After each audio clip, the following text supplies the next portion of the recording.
La Bible en un an, la 67e journée, le livre des Nombres, chapitre 10, verset 1 au chapitre 11, verset 23, le livre des Psaumes, chapitre 51, verset 1 à 21, le livre des Proverbes, chapitre 10, versets 13 et 14, l'évangile de Matthieu, chapitre 21, versets 23 à 46. Le livre des Nombres, chapitre 10. L'Éternel dit à Moïse, « Fais-toi 2 trompettes en argent. Tu les feras en argent battu. Elles te serviront pour convoquer l'assemblée et pour signaler le départ des camps. Quand on en sonnera, toute l'assemblée se réunira près de toi, à l'entrée de la tente de la rencontre. Si l'on ne sonne que d'une trompette, les princes, les chefs des milliers d'Israël, se réuniront près de toi.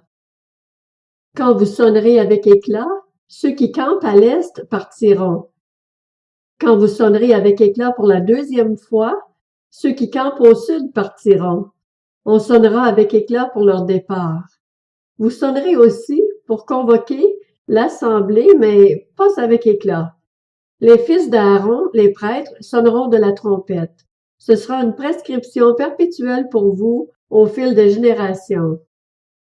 Dans votre pays, lorsque vous irez à la guerre contre l'ennemi qui vous combattra, vous sonnerez de la trompette avec éclat.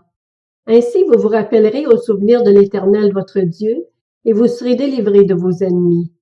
Dans vos jours de joie, lors de vos fêtes et de vos débuts de mois, vous sonnerez de la trompette en offrant vos holocaustes et vos sacrifices de communion, et cela vous servira de souvenir devant votre Dieu. Je suis l'Éternel, votre Dieu. Le 20e jour du 2e mois de la 2e année, la nuée s'éleva au-dessus du tabernacle du témoignage. Les Israélites partirent alors du désert du Sinaï, selon l'ordre fixé pour leur marche. La nuée s'arrêta dans le désert de Paran. C'est le premier départ qu'ils effectuèrent conformément à l'ordre que l'Éternel avait donné par l'intermédiaire de Moïse. L'étendard du camp des Judéens partit le premier avec ses corps d'armée. Le corps d'armée de Juda était commandé par Nachshon, fils d'Aminadab, celui de la tribu d'Issachar par Nathanaël, fils de Tuar, celui de la tribu de Zabulon par Éliab, fils de Hélon. Le tabernacle fut démonté, et les descendants de Gershon et de Merari partirent en le portant. L'étendard du camp de Ruben partit avec ses corps d'armée. Le corps d'armée de Ruben était commandé par Élitsur, fils de Shedéur, celui de la tribu de Siméon par Shelumiel, fils de Tsurishaddaï, celui de la tribu de Gad par Éliasaph, fils de Déhuel. Les Kehathites partirent en portant les ustensiles sacrés. On dressait le tabernacle en attendant leur arrivée. L'étendard du camp d'Ephraïm partit avec ses corps d'armée. Le corps d'armée d'Ephraïm était commandé par Élishama, fils d'Ammiud, celui de la tribu de Manassé par Gamliel, fils de Pedatsur, celui de la tribu de Benjamin par Abidan, fils de Gidéoni. L'étendard du camp de Dan partit avec ses corps d'armée. Il formait l'arrière-garde de tous les camps.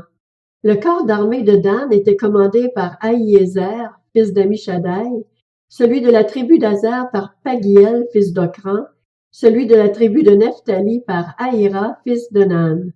Tel fut l'ordre d'après lequel les Israélites se mirent en marche, selon leur corps d'armée. C'est ainsi qu'ils partirent. Moïse dit à Hobab, le fils de son beau-père madianite Réhuel, « Nous partons pour l'endroit que l'Éternel a déclaré vouloir nous donner. Viens avec nous et nous te ferons du bien, car l'Éternel a promis de faire du bien à Israël. » Hobab lui répondit, « Je ne viendrai pas. J'irai au contraire dans mon pays et dans ma patrie. » Moïse dit, « Ne nous quitte pas, je t'en prie, puisque tu connais les endroits où nous campons dans le désert, tu nous serviras de guide. Et si tu viens avec nous, nous te ferons jouir du bien que l'Éternel nous fera. » Ils partirent de la montagne de l'Éternel et marchèrent 3 jours. L'arche de l'alliance de l'Éternel partit devant eux et fit une marche de 3 jours pour leur chercher un lieu de repos. La nuée de l'Éternel se trouvait au-dessus d'eux pendant le jour lorsqu'ils partaient du camp. Quand l'arche partait, Moïse disait, « Lève-toi, Éternel, et que tes ennemis soient dispersés, que ceux qui te détestent prennent la fuite devant toi. » Et quand on la posait, il disait, « Reviens, Éternel, vers les dizaines et dizaines de milliers d'Israël. » Le livre des Nombres, chapitre 11. Le peuple murmura, et cela déplut à l'Éternel. Lorsqu'il l'entendit, sa colère s'enflamma. Le feu de l'Éternel s'alluma parmi eux et dévora une extrémité du camp. Le peuple poussa des cris vers Moïse. Moïse pria l'Éternel et le feu s'arrêta. On appela cet endroit Tabehéra parce que le feu de l'Éternel s'était allumé parmi eux. Le ramassis de gens qui se trouvaient au milieu d'Israël éprouva des désirs. Les Israélites eux-mêmes recommencèrent à pleurer et dire, « Qui nous donnera de la viande à manger? Nous nous souvenons des poissons que nous mangions en Égypte et qui ne nous coûtaient rien, des concombres, des melons, des poireaux, des oignons et des gousses d'ail. Maintenant notre gosier est desséché, plus rien. Nos yeux ne voient que de la manne. » La manne avait la forme de la graine de coriandre et l'apparence du bdellium. Le peuple se dispersait pour la ramasser. Il la broyait avec des meules ou la pilait dans un mortier. Puis il la cuisait au pot ou en faisait des gâteaux. Elle avait le goût d'un gâteau à l'huile. Quand la rosée descendait la nuit sur le camp, la manne y descendait aussi. Moïse entendit le peuple pleurer, chacun dans sa famille à l'entrée de sa tente. La colère de l'Éternel s'enflamma fortement. Moïse en fut attristé, et il dit à l'Éternel, « Pourquoi fais-tu du mal à ton serviteur? Et pourquoi n'ai-je pas trouvé grâce à tes yeux, au point que tu m'imposes la charge de tout ce peuple? Est-ce moi qui suis le père de ce peuple? Est-ce moi qui l'ai mis au monde pour que tu me dises, porte-le contre toi, comme une nourrice porte un enfant, jusqu'au pays que tu as juré à ses ancêtres de lui donner? Où prendrais-je de la viande pour en donner à tout ce peuple? En effet, ils viennent pleurer près de moi en disant, « Donne-nous de la viande à manger. » Je ne peux pas, à moi tout seul, porter tout ce peuple, car il est trop lourd pour moi. Plutôt que de me traiter ainsi, tue-moi donc, si j'ai trouvé grâce à tes yeux, et que je ne vois pas mon malheur. L'Éternel dit à Moïse, « Rassemble auprès de moi 70 hommes pris parmi les anciens d'Israël, des hommes que tu connais comme anciens et responsables du peuple. Amène-les à la tente de la rencontre et qu'ils s'y présentent avec toi. Je descendrai te parler là. Je prendrai de l'esprit qui est sur toi et je le mettrai sur eux, afin qu'ils portent la charge du peuple avec toi et que tu ne la portes pas tout seul. Tu diras au peuple, consacrez-vous pour demain. Vous mangerez de la viande, puisque vous avez pleuré aux oreilles de l'Éternel en disant, qui nous fera manger de la viande? Nous étions bien en Égypte. L'Éternel vous donnera de la viande et vous en mangerez. Vous en mangerez non pas un jour, ni 2 jours, ni 5 jours, ni 10 jours, ni 20 jours, mais un mois tout entier, jusqu'à ce qu'elle vous sorte par les narines et que vous en soyez dégoûtés. Cela arrivera parce que vous avez rejeté l'Éternel qui est au milieu de vous, et parce que vous avez pleuré devant lui en disant, « Pourquoi donc sommes-nous sortis d'Égypte? » Moïse dit, « Le peuple au milieu duquel je me trouve compte 600 000 fantassins, et toi, tu dis, je leur donnerai de la viande et ils en mangeront un mois tout entier. Devra-t-on égorger pour eux des brebis et des bœufs pour qu'ils en aient assez? Ou faudra-t-il rassembler pour eux tous les poissons de la mer pour qu'ils en aient assez? » L'Éternel répondit à Moïse, « Le bras de l'Éternel serait-il trop court? Tu vas voir maintenant si ce que je t'ai dit arrivera ou non. » Le livre des Psaumes, chapitre 51. Au chef de chœur, psaume de David. Lorsque le prophète Nathan vint chez lui, après son adultère avec Bathsheba. Ô Dieu, fais-moi grâce conformément à ta bonté, conformément à ta grande compassion, efface mes transgressions. Lave-moi complètement de ma faute et purifie-moi de mon péché, car je reconnais mes transgressions et mon péché est constamment devant moi. J'ai péché contre toi seul, j'ai fait ce qui est mal à tes yeux. C'est pourquoi tu es juste dans tes paroles, sans reproche dans ton jugement. Oui, depuis ma naissance, je suis coupable. Quand ma mère m'a conçu, j'étais déjà marqué par le péché. Mais tu veux que la vérité soit au fond du cœur. Fais-moi connaître la sagesse dans le secret de mon être. Purifie-moi avec l'hysope, et je serai pur. Lave-moi, et je serai plus blanc que la neige. Fais-moi entendre des chants d'allégresse et de joie, et les eaux que tu as brisées se réjouiront. Détourne ton regard de mes péchés, efface toutes mes fautes. Ô Dieu, crée en moi un cœur pur, renouvelle en moi un esprit bien disposé. Ne me rejette pas loin de toi, ne me retire pas ton Esprit Saint. Rends-moi la joie de ton salut et qu'un esprit de bonne volonté me soutienne. J'enseignerai tes voies à ceux qui les transgressent, et les pécheurs reviendront à toi. Ô Dieu, Dieu de mon salut, délivre-moi du sang versé, et ma langue célébrera ta justice. Seigneur, ouvre mes lèvres, et ma bouche proclamera ta louange. Si tu avais voulu des sacrifices, je t'en aurais offert, mais tu ne prends pas plaisir aux holocaustes. Les sacrifices agréables à Dieu, c'est un esprit brisé. Ô Dieu, tu ne dédaignes pas un cœur brisé et humilié. Dans ta grâce, fais du bien à Sion, construis les murs de Jérusalem. Alors tu prendras plaisir aux sacrifices de justice, aux holocaustes et aux victimes tout entières. Alors on offrira des taureaux sur ton autel. Le livre des Proverbes, chapitre 10.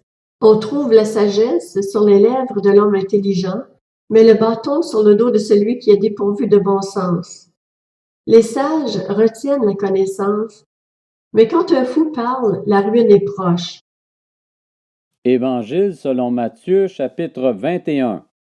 Jésus se rendit dans le temple et pendant qu'il enseignait, les chefs des prêtres et les anciens du peuple vinrent lui dire: « Par quelle autorité fais-tu ces choses et qui t'a donné cette autorité? » Jésus leur répondit: « Je vous poserai moi aussi une question, et si vous m'y répondez, je vous dirai par quelle autorité je fais ces choses.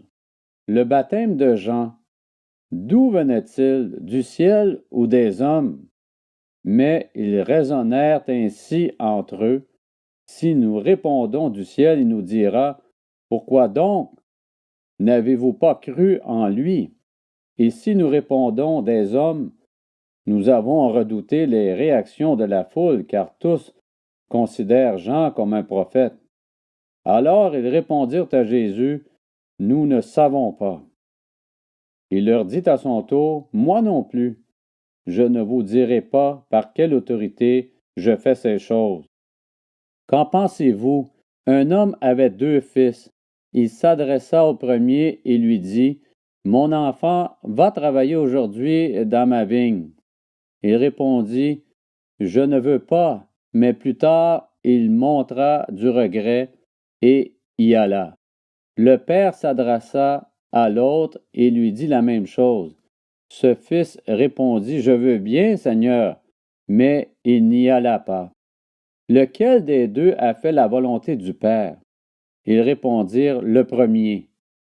Et Jésus leur dit: je vous le dis en vérité, les collecteurs d'impôts et les prostituées vous précéderont dans le royaume de Dieu, car Jean est venu à vous dans la voie de la justice, et vous n'avez pas cru en lui. En revanche, les collecteurs d'impôts et les prostituées ont cru en lui, et vous, qui avez vu cela, vous n'avez pas ensuite montré de regret pour croire en lui.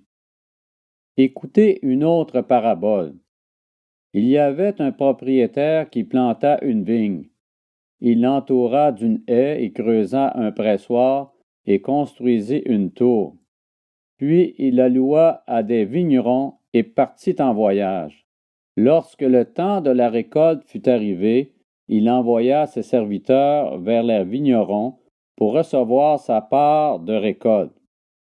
Mais les vignerons s'emparèrent de ses serviteurs, ils battirent l'un, tuèrent l'autre et lapidèrent le troisième. il envoya encore d'autres serviteurs en plus grand nombre que les premiers, et les vignerons les traitèrent de la même manière. Enfin, il envoya vers eux son fils en se disant, « Ils auront du respect pour mon fils. » Mais quand les vignerons virent le fils, ils se dirent entre eux, « Voilà l'héritier, venez, tuons-le et emparons-nous de son héritage. » Ils s'emparèrent de lui, le jetèrent hors de la vigne et le tuèrent. Maintenant, lorsque le maître de la vigne viendra, que fera-t-il à ces vignerons? Ils lui répondirent, il fera mourir misérablement ces misérables et louera la vigne à d'autres vignerons qui lui donneront sa part de récolte au moment voulu. Jésus leur dit, n'avez-vous jamais lu dans les Écritures, la pierre qu'ont rejetée ceux qui construisaient est devenue la pierre angulaire? C'est l'œuvre du Seigneur, et c'est un prodige à nos yeux. C'est pourquoi, je vous le dis, le royaume de Dieu vous sera enlevé et sera donné à un peuple qui en produira les fruits. Celui qui tombera sur cette pierre s'y brisera, et celui sur qui elle tombera sera écrasé. Après avoir entendu ces paraboles, les chefs des prêtres et les pharisiens comprirent que c'était d'eux que Jésus parlait. Ils cherchaient à l'arrêter, mais ils redoutaient les réactions de la foule parce qu'elle considérait Jésus comme un prophète.